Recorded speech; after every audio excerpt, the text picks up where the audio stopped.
Breaking news.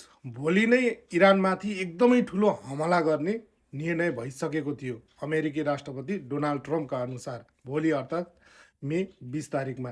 तर यो रोकिएको छ। अमेरिकी सरकारले इरानमाथि पोसिबल मिलिट्री स्ट्राइकको तयारी गरेको थियो, तर अचानक इरानबाट नयाँ प्रपोजल आएपछि अहिलेको लागि यो हमला रोकिएको बताइएको छ।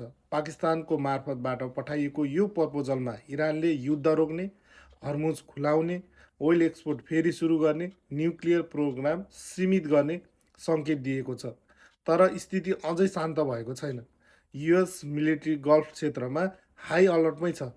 ट्रम्पले डिल नभए फेरि एनी टाइम ठुलो एक्सन हुन सक्ने चेतावनी पनि दिएका छन्।